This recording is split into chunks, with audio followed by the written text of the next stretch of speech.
When I was first starting to fear that I was pregnant, I was terrified. I was so scared. I kind of wanted the whole problem to just go away. I just remember my friends were really supportive, and we just sat there in the living room and knew we had a huge decision we were gonna have to make. And I think that was the scariest thing about it all, was just once you have that positive test, you're gonna have to make a decision of some kind, and you have all these options in front of you and none of them are exactly pleasant. So it's really scary once you realize that you have to make that decision. Secretly in my mind thought, well, maybe this could go away. I had a conversation with my boyfriend the next morning of like, okay, so what are we gonna do here? I confessed to him, like, I'm pregnant, I'm scared.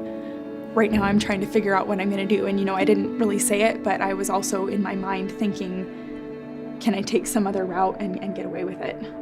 So I called my mom, and I wasn't gonna tell her on the phone, but she had it figured out. I said, well, I know that there's this iChoice place, why don't we go there? Got my pregnancy test, and I remember being just kind of like, it was definitely real. The woman who worked with me at iChoice was very honest with me about what an abortion would involve, medically. It's an invasive procedure, and it really isn't an easy out either.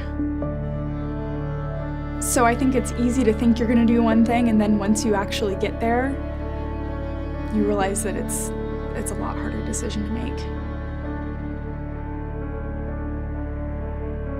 When I considered her words, I was really thinking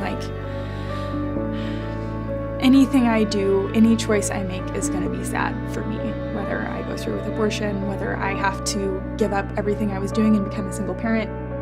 But I said, if I can choose something that will make somebody else happy, I said I wanna make the brave choice.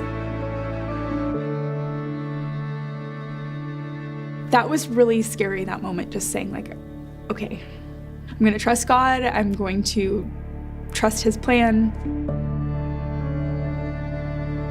Once I decided that I was gonna choose adoption, that's when it really hit me, this may seem like a crisis or, an unfortunate event for me, but what a blessing this is gonna be for some family.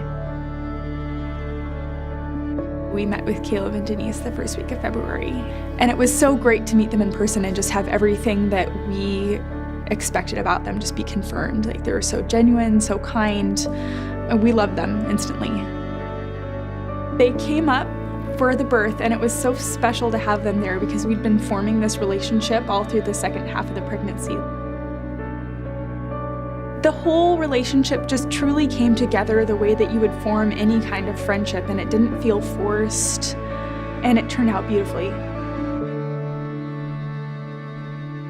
The story of the pearl that my mom told me, she told me this right after Grant was born. She said, an oyster will get a grain of sand stuck in it, and the oyster holds on to that grain of sand, even though it might be painful, it's a foreign object, doesn't want it there, but the oyster lets that and grow into a pearl, into something beautiful.